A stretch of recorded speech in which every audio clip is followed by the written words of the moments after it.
Irqiy yo'qotishning qilipi. Avtori Brun Tannehill. Tayyorlovchi Akram Ilik. Brun Tannehill Amerikalik peshqadam davlat mudofaa analizchisi. Uning Twitter'dagi bu yozmasi 2 kun ichida 22 ming qitim ham bahrilangan. Bu yozmada gerçi Uyg'urlar tilga ilinmagan bo'lsa-mu, ammo o'ttirg'a qo'yilgan omillar va nuqtalar bizga butunlay degidek tushidi. Bu yozmadan ko'rib olishga bo'ladi-ki, Uyg'urlar uchrayotgan bu zulm qandaqdir biror ikki hujum yoki namoyish va yoki nechtal kitob sababidan maydonga kelgan vaqtliq aşqın siyosat bo'lmasdan, balki Xitoylar irqiy yo'qotish qonuniyatiga mos kelgan ravishda uzun yillardan beri tuzib chiqib ijro qilayotgan qadam bosqichliq qirg'in planidir. Brun Tannehill Twitter'da monolarni bayon qiladi. Men irqiy yo'qotishni tadqiq qilaman. Bu mening akademik tadqiqot yo'nalishim bo'layotganiga 30 yil bo'lib qoldi. Texmi aniqroq deganda, irqiy yo'qotishga yetaklaydigan shart-sharoitlarni, ya'ni madaniyat, ijtimoiy, siyosiy, iqtisod qatorliq shart-sharoitlarni tadqiq qilaman. Irqiy yo'qotishlarning o'rtaq temasi va qilipi bo'ladi. Odatda u iqtisodiy qiliplashgan ko'pincha fuqarolarning o'lchamlik turmush saviyasi cho'kkan davlatlarda yuz berdi. Bovoqlarning o'lish nisbatining eshishi buni o'lchashning yaxshi bir o'lchimidir. Irqiy yo'qotishni yurgizadigan siyosiyonlar fuqarolarni yoqlag'uvchilardir. Ular odamlarni biz va ular deb ayirib, bir-biriga dushman qiladigan qarashdan naf ko'rdiganlar bo'lib, shu davlatdagi peshkanliklarning mas'uliyatini ma'lum sabablar tufaylidan shu jamiyatda qadr-qimmati nisbiy to'varak bo'lgan boshqa bir to'plam, ya'ni qavmga ortadi. Ular tarixdagi mushu to'plam yoki qavm mavjud bo'lmagan g'oyaviy go'zal o'tmishni sig'inib nola qiladi. Bu qo'llashga erishishning intayin unumlik bir taktikasidir. Boshqalar bo'lsa jinoyatchilar, tabiiy burmalanganlar, ayollar va bolalarga tahdid bo'lg'uchilar, odamning ko'nglini aynitadiganlar, yig'ib kelganda hesdoshlik qilishga arzimaydiganlar deb sifatlanadi. Bu bechara osonliqlarni qo'llagan har qanday biri sen mushu paskashlar qilgan qo'rqinchli ishlarni qilmoqchimi degan hujumga uchraydi. Bu taktika boshqalarning ovoz chiqarishini unumlik holda to'siya oladi. Chunki har qanday odam qo'rqinchli ish qiladigan to'plamning hissdoshchisi degan nomga qilishni xohlamaydi. Hukumatmo sotlarni o'zgartib, ularning o'z harakatiga to'sqinlik qilmasligiga kapolatlik qiladi. 20 va 21 asrlarda irqiy yo'qotishning ko'zni yumib ochqicha oraliqda noldan biroqla qirish darajasiga yetgan misollari bakla oz uchraydi. Hatto Ruandadamo Tutsi millatiga qarshi rasmiy tashviqot 1990-yili boshlangan. Qirg'inchilik plani 1992-yili shakllanishga boshlagan. Qirg'inchilik tayyorligi bo'lsa 1 yil burun, ya'ni 1993-yili boshlangan. Ba'zi rasmiyat yuzidan bo'lsa-mu saylam orqali shakllangan ma'lum funksiyalarga ega hukumatda bo'lgan davlatlarda bu bosqichlarning amalga oshishi sal ostroq bo'ladi. Eng avval tashviqot masalasi bor. Bu təşviqatni hökumət özləri nişan qılğan adamlarning jinoiy qilmishlarini xabar qilish orqali quvvatlantirdi. Ondan jamoat bexatarligi tadbirlari masalasi bor. Nişan qilingan odamlar armiyadan va hökumət o'rinlaridan ayirib etiladi. Ularga poklik isboti chiqarib berilmaydi. Ularga qartilgan tahdid va zo'ravonlik harakatlari rag'batlantiriladi va bu ishlarni qilg'uvchilar jazolanmaydi. Sotning qo'llashiga erishgan hamallar ularning aqalliy puhralik haqlari amaldan qoldiriladi. Nishon qilingan guruhdagilarning shu jamiyatdagi boshqalarga nisbatan oz puhralik haqlariga ega bo'lishi muqimlashadi. Hatto bu orqali uning keynidan o'lishib yuz beradigan ishlar qonunlashtiriladi. Ular ikkinchi darajalik puhroga aylangandan keyin sen ularni ma'rif sistemasining sirtida qoldira olaysan. Ularning sahiha mulozimatlaridan bahramand bo'lishini rad qila olaysan. Ularga beriladigan xizmat fursati intayin oz bo'ladi. Bu osonliklarni ommaviy hayotdan zo'r darajada cheklay olaysan.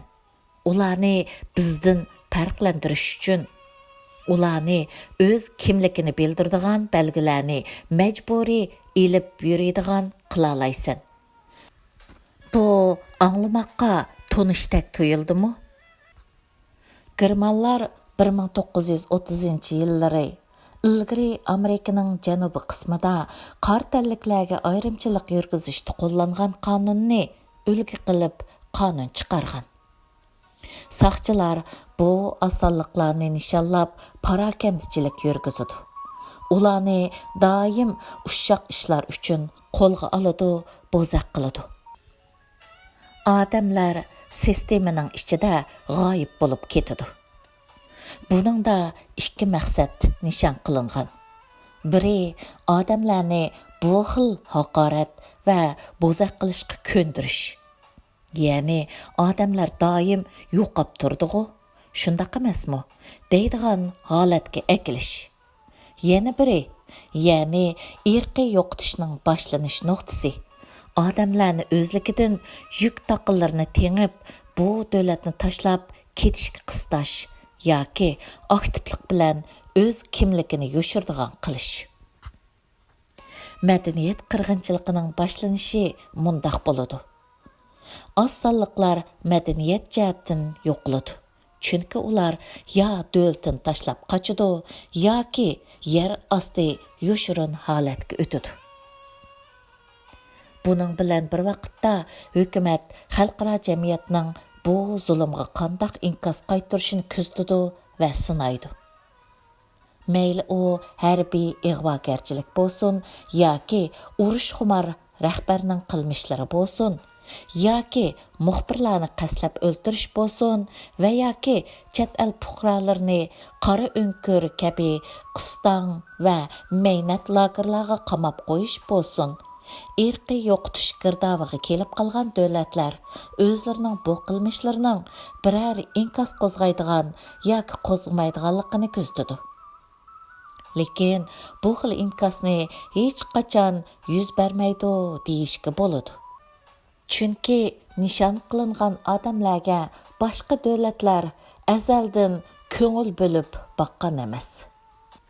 Mayli yahudilar, mayli tutislar, hamjinsliklar, sigallar, janubiy sudanliklar bo'lsin, yoki majruhlar, ruhiy kasallar, nomratlikqa qolgan ko'chmanlar bo'lsin.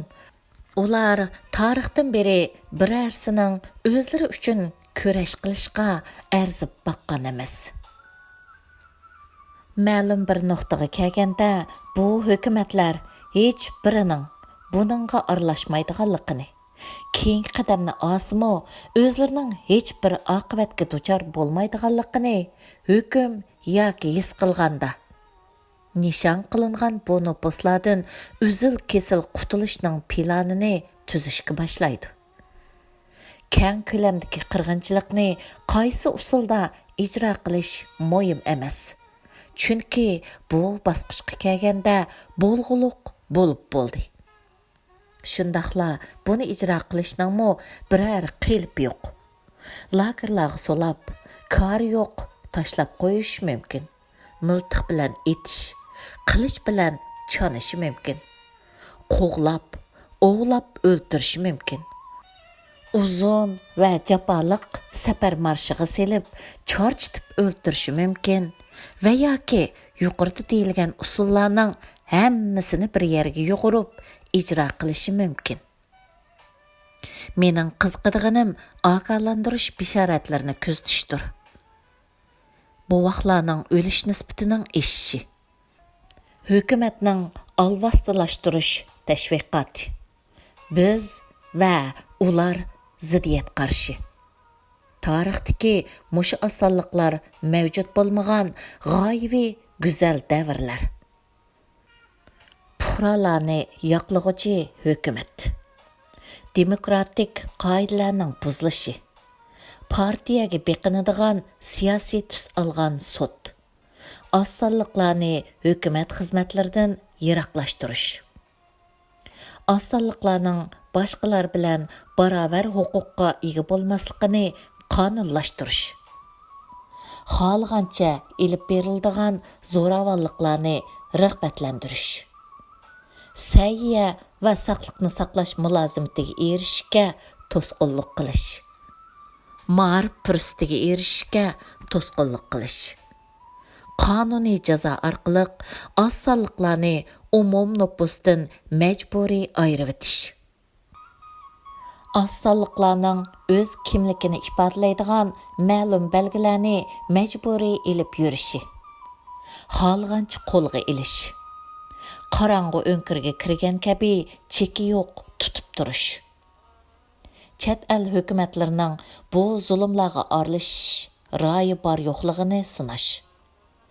Osonliklarning o'z davlatini tashlab qechishi. Halbuki, agar sen eng oxirgi ikki bishoratni ko'rganingda, allaqachon bak kechikkan bo'lishi mumkin. Men dunyoda bu bosqichga kelgan biror irqi yo'qotishning to'xtaganligini esimga ololmayman.